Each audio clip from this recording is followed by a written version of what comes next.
Assalamualaikum warahmatullahi wabarakatuh.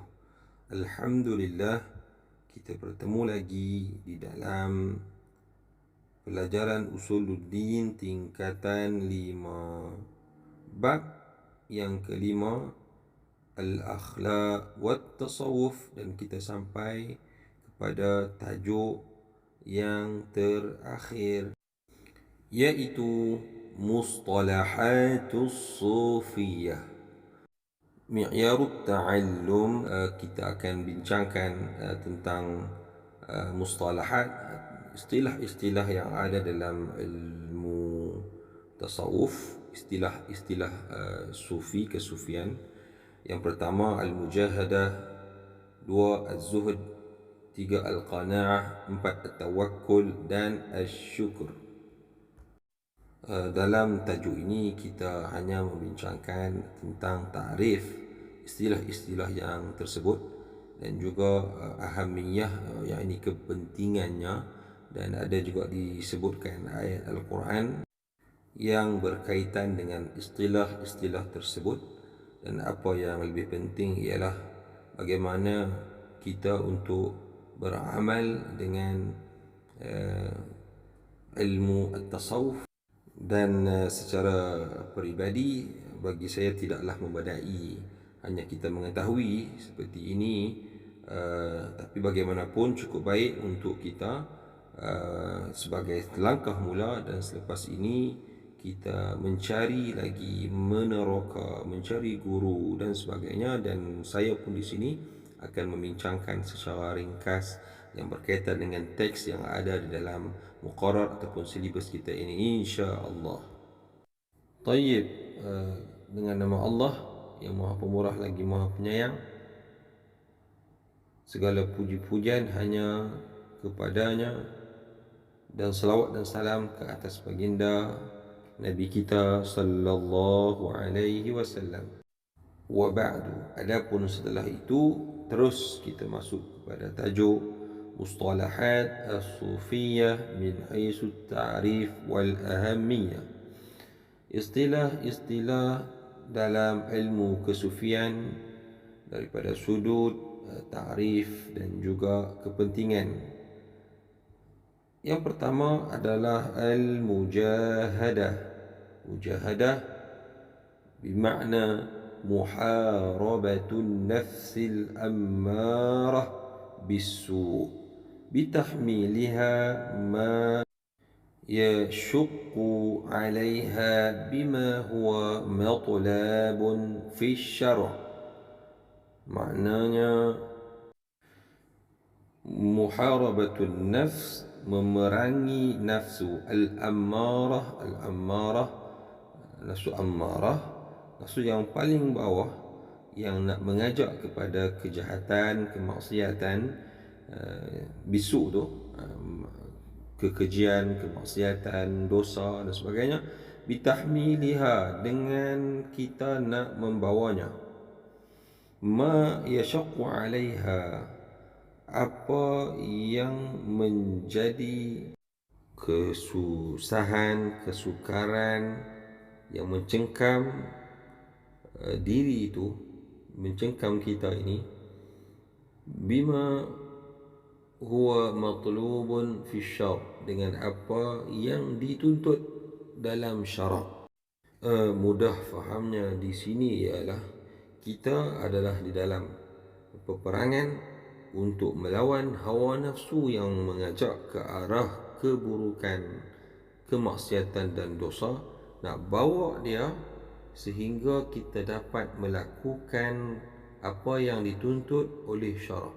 Jadi kita nak melepaskan diri kita daripada perkara-perkara yang menyebabkan bebanan, halangan ataupun cengkaman, dan membolehkan kita untuk melakukan segala apa yang Allah Ta'ala, seperti solat, tilawatul Quran, puasa, melakukan kebaikan, sedekah dan sebagainya. Ada konflik dalam diri yang waktu itu kita sedang muharabatun nafsi, sehingga kita boleh menjadi mudah kita mendidik, membimbing nafsu kita, yang akhirnya ia tunduk kepada perintah Allah Subhanahu wa taala. Mari kita lihat pula ahamiyatuha, kepentingan mujahadah ini. Al-awwal, nahatin nafsu 'anil hawa was-sabru 'anil manhiyat. Yakni mencegah nafsu daripada keinginan-keinginan. Ialah keinginan kita ini berbagai-bagai yang jika tidak kita kawal, maka ia akan meliar dan dia akan, kita kata bahasa kita, pijak kepala kita, sehingga kita pun menjadi kesukaran dalam kita nak mengatur ataupun mengawal dia. Wasabru, dan juga sabar daripada segala yang Allah Ta'ala tegah. Jadi kita nak buat sesuatu perkara yang Allah Ta'ala larang, yang Allah Ta'ala tak suka, kita sabarkan diri kita. Contohnya arak, rasa nak minum arak, tapi arak itu Allah Ta'ala larang dan haramkan, maka kita bersabar dengan perkara tersebut, sehingga kita tidak terjebak kepada sesuatu yang Allah Ta'ala larang dan haramkan kepada kita, yang akibatnya ia akan menyebabkan kemurkaan Allah, dan kita di akhirat nanti akan mendapat hukuman yang amat pedih, azab, siksa yang sengsara di neraka Allah. Wal'iyyazu billah min zalik. الثاني جعل المجاهدة سلاحا للدفاع عن الشهوات. يعني yang kedua, menjadikan mujahadah, memerangi hawa nafsu ini sebagai satu silah, senjata, liddifa'i, untuk mempertahankan, untuk membentengi diri kita, anis syahwat, daripada keinginan nafsu yang pelbagai, yang tidak terbatas. Wathalis, sarat ala muradillahi wabtigha'a mardatih. Yakni berjalan, bergerak kita dengan kita bermujahadah ini, dengan senjata mujahadah ini, ala muradillah, kepada apa yang Allah Subhanahu wa taala kehendaki, wabtigha'a mardatih, dan mencari serta mendapatkan keridhaan Allah Subhanahu wa taala. Al-an kita bincangkan pula tentang zuhud. Az-zuhdu huwa bughdud dunya wal i'radu عنها وترك راحة الدنيا طلبا لراحة الآخرة. الزهد bermaksud bughdud dunya, benci kepada dunia atau tidak senang dengan dunia, wal i'radu anha, dan berpaling daripada dunia ini, wa tarku rahati dunya, dan meninggalkan kerehatan dalam dunia ini, talaban, menuntut li rahatil akhirah, untuk berehat di akhirat nanti. Makna bagi mereka dunia ini tempat mereka untuk beribadah, menjadi hamba Allah, dan waktu rehat adalah nanti di akhirat nanti, berehat di dalam syurga. Mereka tidak senang dengan dunia, mereka berpaling kepada dunia. Dunia tidak berada di dalam hati mereka. Yang ada dalam hati mereka ialah akhirat, walaupun mereka dikelilingi ataupun dunia dalam genggaman, tetapi tetap dunia itu tidak masuk ke dalam hati mereka. Seterusnya kita lihat pula apakah kepentingan zuhud ini. Ahamiyatuhu, awalan, inna zuhda miftahun najah fi dunya wal akhirah. Sesungguhnya zuhud ini adalah kunci kejayaan sama ada dunia ataupun di akhirat. Wa thaniyan, kepentingan zuhud ialah inna zuhda huwa min ahammi a'malil qalbi wa yu'tabaru min al-fadail al-azimah. Sesungguhnya zuhud ini adalah min ahammi a'malil qalb, adalah sepenting-penting amalan hati, wa yu'tabaru min al-fadail al-azimah. Dan zuhud ini dia diibaratkan sebagai satu sifat daripada sifat yang mempunyai kelebihan yang amat banyak dan hebat. Seterusnya kita tengok hal ta'lam. Adakah kamu mengetahui? Qala Yahya bin Mu'az Ar-Razi la yablughu ahadun haqiqata az-zuhdi hatta yakuna fihi thalathu khisal: amalun bila alaqah, wa qaulun bila tam' wa 'izzun bila riyasah. Berkata Yahya bin Mu'az rahimahullahu ta'ala, tak sampai seseorang itu kepada hakikat zuhud sehingga ada padanya, terkumpul padanya tiga sifat ini. Pertama, amalun bila alaqah, amalan yang tiada kebergantungan selain daripada Allah. Maknanya apa yang dilakukan khalis lillahi ta'ala, ikhlas lillahi ta'ala, tidak ada langsung kebergantungannya ataupun niatnya kepada yang selain daripada Allah subhanahu wa ta'ala. Keduanya, waqalun bila tam', iaitu kata-kata yang tiada ketamakan. Ketamakan di sini dengan maksud yang tidak baik, ketamakan kepada dunia dan isinya, perkataan yang sia-sia, perkataan yang melampaui had dan batas. Qaul di sini dengan maksud segalanya adalah menurut apa yang Allah Subhanahu wa taala kasih dan menjauhi dari apa sahaja yang menyebabkan Allah Subhanahu wa taala murka. Dan yang ketiganya ialah wa'izun bila riyasah, dan kemuliaan tanpa ada pangkat dan kekuasaan. Makna dia bukan dimuliakan kerana dia ada pangkat, ada kuasa dan sebagainya, tapi dia aizun itu adalah disebabkan dekatnya ia dengan Allah Subhanahu wa ta'ala. Dalam Al-Quran surah Fatir disebut, man kana yuridul izzah fa innal izzata lillahi jami'a. Maka sesiapa yang hendakkan kemuliaan, maka sesungguhnya kemuliaan itu hanyalah bagi Allah Subhanahu wa ta'ala semata-mata.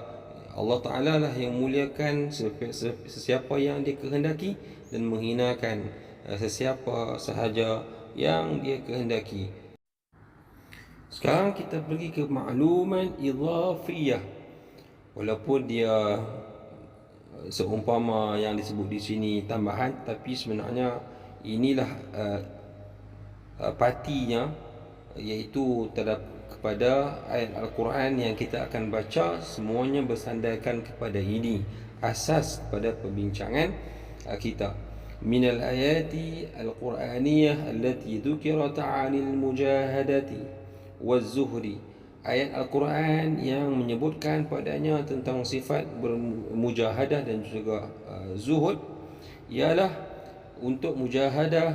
Qala Allah Subhanahu wa ta'ala, walladzina jahadu fina lanahdiyannahum subulana wa innallaha lama'al muhsinin. Al-Ankabut ayat 69. Dan orang-orang yang berjihad kepada kami, bersungguh-sungguh kepada kami, fina lanahdiyannahum, nescaya akan kami berikan kepada dia petunjuk kami, subulana, petunjuk kami, jalan kami, supaya mereka sampai kepada kami.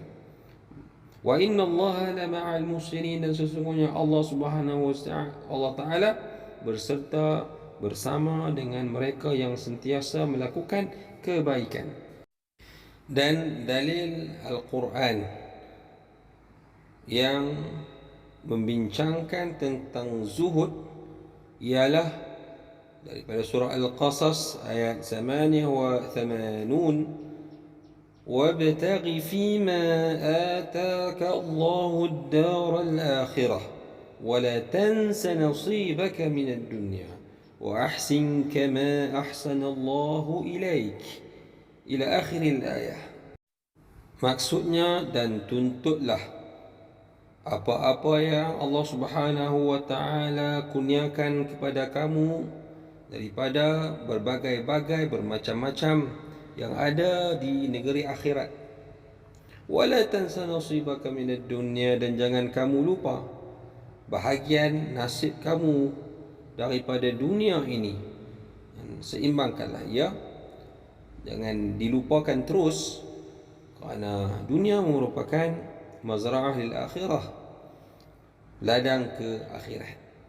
Wa ahsin kama ahsanallahu ilaik, dan berbuat baiklah seperti mana Allah Subhanahu wa Ta'ala berbuat baik kepada kamu.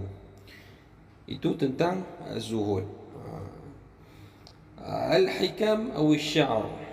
Qala Ibn Al-Qayyim rahimahullahu ta'ala, laysa az-zuhd, bukanlah zuhud itu, an tatruka ad-dunya, an tatruka ad-dunya, kamu meninggalkan dunia, min yadika, daripada tangan kamu, daripada genggaman kamu, wahya fi qalbik, dan dia di dalam hati kamu.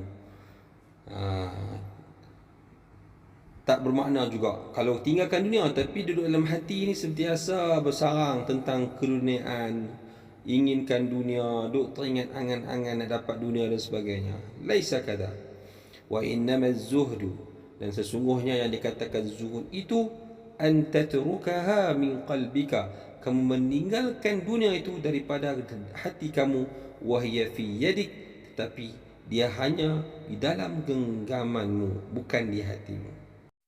Bermaksud, tidak ada salahnya seseorang itu kaya dengan berbagai-bagai kemewahan, kesenangan dunia, asalkan dunia itu berada di tangannya. Dan tidak sepatutnya seseorang yang dia tiada apapun di dunia, di tangannya, di sekelilingnya tidak ada apa-apa, tetapi di hatinya penuh dengan keinginan kepada keduniaan, itu bukanlah yang dikatakan zuhud. Al-an nantaqilu ila ma ma'na al-qana'ah. Apa yang dimaksudkan dengan qana'ah? Qana'ah ridha an-nafsi bima qussima laha min ar-rizq, dengan maksud redha diri ataupun jiwa seseorang itu dengan apa yang dibahagikan, yang diberikan, yang dikurniakan untuknya, kepadanya daripada rezeki. Wal ahamiyah, dan apakah kepentingan al-qana'ah? Hiya ruknun asasi min arkani sa'adati, laha irtibat wasiq bil iman. Qanaah itu ialah satu rukun yang asas daripada rukun-rukun kebahagiaan. Orang yang ada sifat qanaah ni, dia bahagia. Bagi qanaah ini ada tambatan ataupun ikatan yang kukuh, wasiq, dengan iman. Makna al-qanaah ini mempunyai hubung kait yang rapat dengan keimanan seseorang itu. Bila dia rasa cukup dengan apa yang dia ada, dia tidak akan rasa stres, dia tidak akan ada rasa yang lain-lain lah yang menyempitkan dadanya. Kerana dia tahu apa yang dia ada, itulah rezekinya, itulah yang Allah Ta'ala kurniakan dan berikan kepadanya, dan pastinya ada hikmah di sebaliknya. Sanian, kepentingan al-qanaah sabilu rahatin nafsi wal bu'du anil humum. Sabil al-qanaah ini dia adalah jalan rahatin nafsi, kerehatan bagi seseorang itu, wal bu'du, dan dia dapat menjauhkan seseorang itu daripada duka cita, gelisah dan sebagainya. Dia akan menjalani hidup yang tenang dan bahagia. والآن نبين معنى التوكل. تعريفه هو أن تعتمد على الله وتجعله نائبا عنك، وأن تأخذ في الأسباب التي توصلك إلى جلب الخير والسعادة.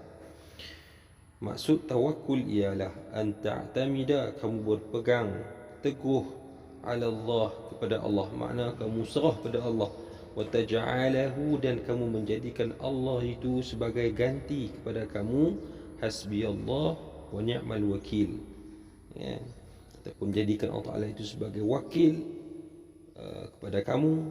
Wa anta akhudha, dan kamu mengambil fil asbab, mengambil asbab, makna kamu berusaha. Tidak kita serahkan semata-mata kepada Allah, tetapi kita berusaha mengambil sebab, allati, yang dengan ini akan menyampaikan, tusiluka ila jalbil khair, menyampaikan kamu kepada mendapatkan kebaikan dan juga kebahagiaan. Seterusnya, nanzur ila ahamiyati at-tawakkul. Inna tawakkula ala Allah la yatajaza'u 'anil Islam. Sesungguhnya sifat tawakul, berserah diri kepada Allah Subhanahu wa taala, la yatajazza, tidak terpisah, tidak asing daripada Islam itu sendiri. Makna Islam sangat menitik beratkan dan sangat mementingkan sifat tawakul kepada umatnya. Kemudian, innal mu'minina as-sadiqina humul ladina minal mutawakkilina wa yusallimuna al-umura ila Allah. Sesungguhnya orang-orang yang beriman, yang benar-benar beriman, yang sebenar, humul ladina, merekalah yang minal mutawakkilin, orang yang bersifat dengan sifat tawakal, wa yusallimuna, dan menyerahkan segala urusan mereka kepada Allah Subhanahu wa ta'ala. Maklumat idhafiyah, maklumat tambahan yang sebenarnya utama, yang perlu kita tahu, minal ayati al-Qur'aniyah allati dhukirat 'anil qanaa'ah. Qala Allah Ta'ala: Man 'amila salihan min dhakarin aw untha wa huwa mu'minun falanuhyiyannahu hayatan tayyibah wa lanajziyannahum ajrahum bi ahsani ma kanu ya'malun. Suratul Nahl 97. Salah satu ayat Al-Quran yang menyebutkan ataupun yang memberi maksud kepada qanaah, sifat qanaah, ialah dalam surah An-Nahl.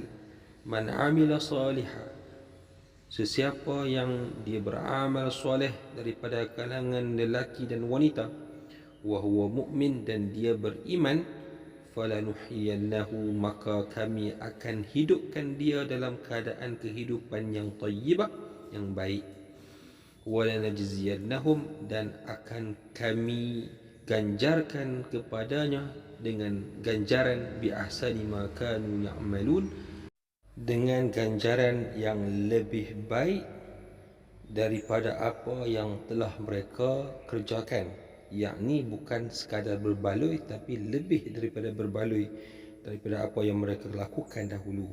Itulah kemurahan Allah Subhanahu wa taala. Itu bagi sifat qanaah. Seterusnya salah satu ayat daripada ayat yang menyebutkan tentang sifat tawakkul, qala Allah taala wa yarzuquhu min haitsu la yahtasib wa man yatawakkal 'ala Allah fahuwa hasbuh inna Allah balighu amrih qad ja'ala Allah likulli shay'in qadara. Surah At-Talaq al-ayah as-salithah, ayat yang ketiga. Kita lihat pula apa ayat yang berkaitan dengan tawakul dan sekaligus sebenarnya dia adalah juga pada sifat qanaah. Wa yarzuquhu min haitsu la yahtasib, dan Allah Subhanahu wa taala akan memberikan kepadanya rezeki daripada sumber yang ia tidak sangka-sangka. Dan sesiapa yang bertawakal kepada Allah Subhanahu wa taala, maka Allah Subhanahu wa taala akan mencukupkan dia rasa cukup. Keperluannya alhamdulillah, walaupun orang nampak dhaif tetapi baginya bahagia. Innallaha balighu amrih, sesungguhnya Allah Subhanahu wa taala akan menyampaikan, akan melaksanakan urusannya yang dikehendakinya. Qad ja'ala Allahu, sesungguhnya Allah Subhanahu wa taala telah menjadikan likulli syai'in qadra, tiap-tiap sesuatu itu ada qadarnya sendiri yang tidak kita ketahui, maka kita serahkan kepada Allah Subhanahu wa taala. Kemudian kita lihat kepada al-hadithu an-nabawi asy-syarif عن أبي هريرة رضي الله عنه عن النبي صلى الله عليه وسلم قال ليس الغنى عن كثرة الغرض, bukanlah kekayaan itu adalah dengan sebab banyaknya harta benda yang dia ada, walakin al-ghina, tetapi kekayaan itu ghina nafsi, kaya jiwa, kaya hati, kaya budi bahasa. Makna yang kaya itu adalah di dalam diri seseorang itu. Hadis muttafaqun alaih, hadis sahih. Wa akhiran natakallam 'an asy-syukr. Asy-syukr al-i'tirafu bi ni'matil mun'im ala wajhil khudu', mengakui, mengiktiraf nikmat-nikmat Allah Subhanahu wa taala, iaitu mun'im, yang pemberi, maha pemberi nikmat, ala wajhil khudu', dengan cara kita merendahkan diri, merasa kekerdilan diri, merasa fakir. Allahul Ghani, Allah Ta'ala yang kaya, wa nahnul fuqara, dan kitalah yang fakir. Maka kita jadi orang yang berterima kasih, bersyukur kepada Allah Subhanahu wa Ta'ala. Wa ahamiyatuhu, awalan inna syukra lahu quwwah, sesungguhnya syukur itu ada kekuatan, hailatun, yang sangat dahsyat, fi ilajil masyakil, dalam merawat, dalam menyelesaikan al-masyakil, masalah-masalah ataupun isu-isu ataupun musibah yang melanda. Wa ashal tariq, dan semudah-mudah jalan, lin najahi, untuk berjaya, fi dunia wal akhirah, tak kira sama ada dunia maupun akhirat. Wa saniyan ahlu syukr hum al-makhsusin bil minnah min Allah. Ahli syukur, orang-orang yang bersyukur, mereka lah yang dikhaskan oleh Allah Subhanahu wa taala untuk mendapat pemberian dan kurniaan daripada Allah Subhanahu wa taala. Wa thalithan, inna Allah yarda amal syakirin. Sesungguhnya Allah Subhanahu wa taala meridai amal asyakirin, amalan orang yang bersyukur. Seterusnya kita pergi kepada maklumat idhafiyah, maklumat tambahan yang berupa dalil atau salah satu ayat yang menyebutkan tentang syukur kepada Allah Subhanahu wa taala min al-ayati al-Qur'aniyah allati dhukirat 'ani syukr. Qala Allah Subhanahu wa ta'ala وَإِذْ تَأَذَّنَ رَبُّكُمْ لَئِنْ شَكَرْتُمْ لَأَزِيدَنَّكُمْ وَلَئِنْ كَفَرْتُمْ إِنَّ عَذَابِي لَشَدِيدٌ. Surah Ibrahim ayat 7. Ayat yang ketujuh, وَإِذْ تَأَذَّنَ رَبُّكُمْ, dan tatkala Allah Subhanahu wa ta'ala memberitahu kepada kamu, لَإِنْ شَكَرْتُمْ, sekiranya kamu bersyukur, لَأَزِيدَنَّكُمْ, nescaya akan aku tambahkan kepada kamu nikmat-nikmatku.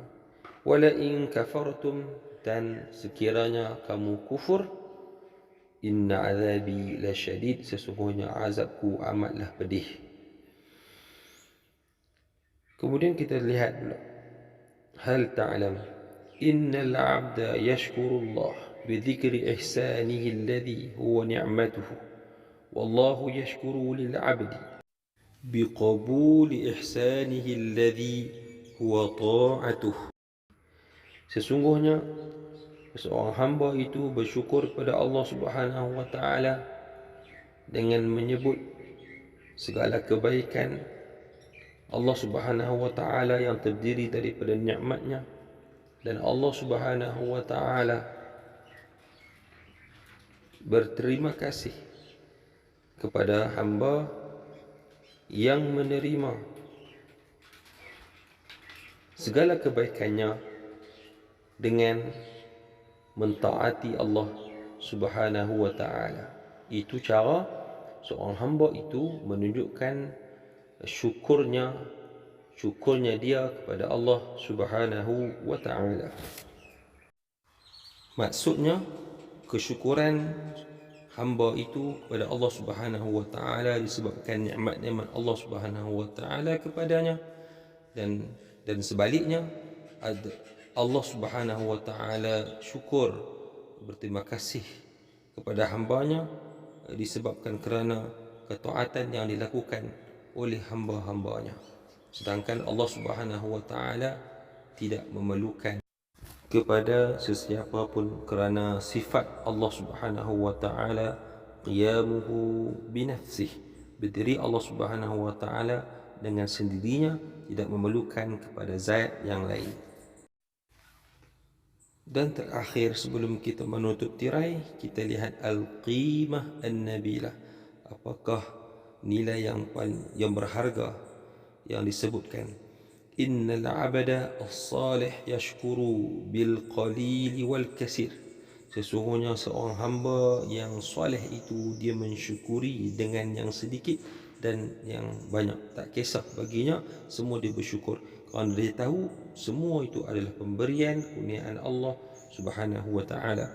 An-Nu'man bin Bashir radhiyallahu anhu qala قال النبي صلى الله عليه وسلم على المنبر. Sewaktu Nabi berada di atas mimbar, Nabi bersabda, man lam yashkuril qalil, sesiapa yang dia tidak bersyukur dengan sedikit nikmat kurniaan Allah Ta'ala, maka lam yashkuril kasir, maka dia tidak akan bersyukur dengan banyaknya nikmat yang ada padanya. Alhamdulillah, qad tammat dirasetuna li babil khamis, bab akhlak dan wal tasawuf. للسنة الخامسة. اللهم انفعنا بما علمتنا وعلمنا ما ينفعنا. ربنا زدنا علما وارزقنا فهما. Sekian. Assalamualaikum warahmatullahi wabarakatuh.